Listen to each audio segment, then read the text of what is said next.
Alhamdulillah pada hari ini Bapak Presiden beserta seluruh jajaran pimpinan lembaga tinggi negara, kementerian, lembaga serta pemerintah daerah diberikan kesehatan dan kekuatan untuk menghadiri acara penyerahan DIPA atau daftar isian pelaksanaan anggaran serta daftar alokasi transfer ke daerah TKDD untuk tahun anggaran 2023.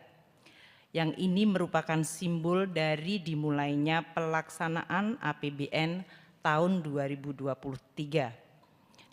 Kalau pada tahun 2020 kita membelanjakan lebih dari 2.595,5 triliun rupiah, maka pada tahun 2021 belanja meningkat lagi menjadi 2.786,4 triliun rupiah. Pada tahun 2022 ini kita akan membelanjakan 3.106,4 triliun. Bapak Presiden dan hadirin yang kami hormati, APBN tahun 2023 dirancang untuk tetap menjaga optimisme dan sekaligus menjaga pemulihan ekonomi, namun pada saat yang sama meningkatkan kewaspadaan di dalam merespons gejolak global yang akan terus berlangsung pada tahun depan. Belanja negara pada tahun 2023 ditetapkan sebesar 3.061,2 triliun, terdiri dari belanja pemerintah pusat 2.246,5 triliun rupiah dan transfer ke daerah sebesar 814,7 triliun rupiah. Belanja pendidikan dan kesehatan menjadi belanja yang tetap memiliki alokasi terbesar di dalam rangka membangun SDM unggul dan produktif. Dalam hal ini akan mencapai 612,2 triliun, di mana belanja pemerintah pusat 237,1 triliun dan transfer ke daerah untuk pendidikan 305,6 triliun dan pembiayaan untuk pendidikan sebesar 69,5 triliun. Yang kedua adalah belanja di bidang kesehatan yang selama 3 tahun ini memang menjadi prioritas karena tantangan pandemi.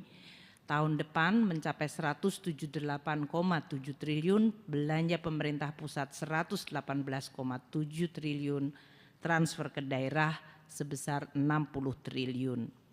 Perlindungan sosial karena APBN sebagai pelindung dari masyarakat, shock absorber, dialokasikan 476 triliun, di mana belanja pemerintah pusat dalam bentuk berbagai bantuan sosial dan subsidi 454,7 triliun dan transfer ke daerah 17 triliun serta pembiayaan 4,3. Tantangan untuk tahun depan berhubungan dengan pangan dan energi direspons dengan APBN, di mana belanja untuk ketahanan pangan meningkat menjadi 104,2 triliun dari 94 triliun tahun ini, di mana pemerintah pusat membelanjakan 81,7 triliun dan TKDD 22,5 triliun.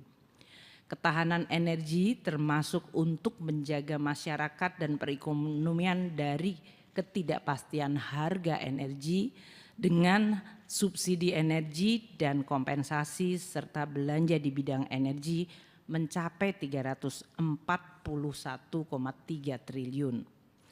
Infrastruktur diarahkan kepada penyelesaian proyek-proyek strategis nasional termasuk Ibu Kota Negara Baru Nusantara dan penguatan hilirisasi dari industri yang membutuhkan dukungan infrastruktur mencapai tingkat belanja 392,1 triliun, di mana pusat membelanjakan 211,1 triliun dan TKDD 95 triliun serta pembiayaan di mana BUMN di bidang konstruksi akan mendapatkan alokasi yang signifikan mencapai 86 triliun. Belanja di bidang pertahanan dan keamanan mencapai 316,9 triliun. Bapak dan Ibu sekalian, kualitas belanja negara baik di pusat dan daerah masih akan dan harus terus diperbaiki. Belanja negara yang baik dan tentu akan mendukung tercapainya target pembangunan dan kemakmuran rakyat secara adil dan merata. Dan kita akan eksekusi secara hati-hati dengan mengandalkan cash buffer yang dilakukan mulai sejak saat ini, yaitu tahun 2022.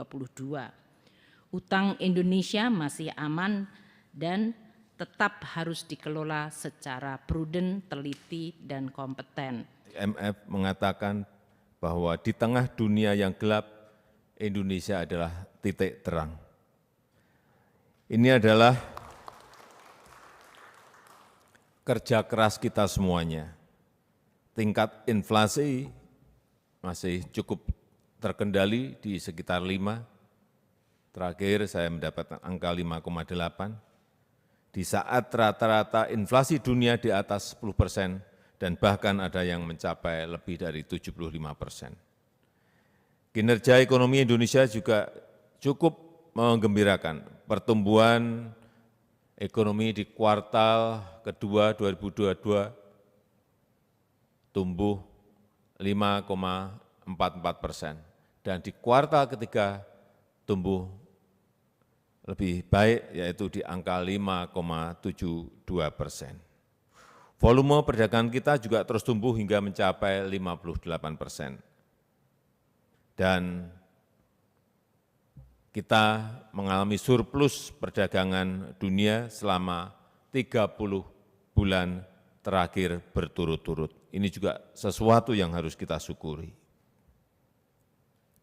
Strategi besar dalam merespon tantangan ekonomi global tergambar tadi yang disampaikan oleh Menteri Keuangan untuk APBN 2023. Menempatkan APBN sebagai instrumen stabilitas untuk mengendalikan inflasi. Meskipun juga gubernur, bupati, wali kota di bawah juga melakukan secara real terhadap sumbernya, baik distribusi, baik pasokan yang ada di daerah masing-masing. APBN juga menjadi instrumen perlindungan sosial kepada masyarakat yang rentan. APBN juga harus mampu mendorong kelanjutan pemulihan ekonomi nasional dan juga reformasi struktural. Untuk itu, APBN 2023 difokuskan pada 6 kebijakan. Yang pertama, penguatan kualitas SDM. Sekali lagi, yang pertama, penguatan kualitas SDM. Yang kedua, akselerasi reformasi sistem perlindungan sosial. Ini untuk memperbaiki data terpadu kesejahteraan sosial, antara lain melalui registrasi sosial ekonomi. Yang ketiga, melanjutkan pembangunan infrastruktur prioritas, khususnya infrastruktur pendukung transformasi ekonomi. Yang keempat, pembangunan infrastruktur untuk menumbuhkan sentra-sentra ekonomi baru, termasuk di dalamnya adalah Ibu Kota Nusantara. Yang kelima, revitalisasi industri.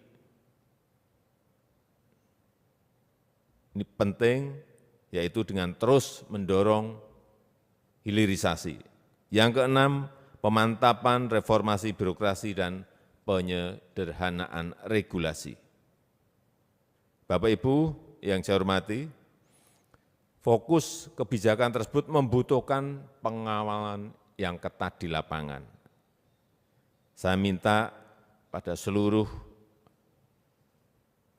kementerian, kepala lembaga, dan juga pemerintah daerah mengendalikan secara detail belanja-belanja yang ada. Ini juga sudah berkali-kali saya ingatkan, memperbesar pembelian produk-produk dalam negeri khususnya produk UMKM. Dan saya minta percepat realisasi belanja di APBN maupun APBD, khususnya belanja moda dan belanja sosial. Terima kasih.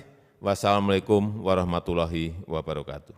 Demikian informasi sekaligus kabar baik yang disampaikan oleh Presiden serta Menteri Keuangan mengenai anggaran pendapatan dan belanja negara atau APBN tahun 2023 yang akan difokuskan pada 6 kebijakan. Salah satunya penguatan kualitas SDM dan yang terakhir disebutkan reformasi birokrasi. Presiden juga menyebutkan bahwa pelaksanaan anggaran yang efisien dan tepat guna harus berbasis manfaat, tata kelola yang baik, tanpa korupsi, serta menghindari sisa anggaran berlebihan akibat ketidakmampuan eksekusi. Dalam hal ini, Presiden mendorong kepada pemerintah daerah untuk membelanjakan APBN tepat sasaran agar berdampak terhadap kesejahteraan masyarakat. Demikian informasi yang dapat saya sampaikan, semoga bermanfaat.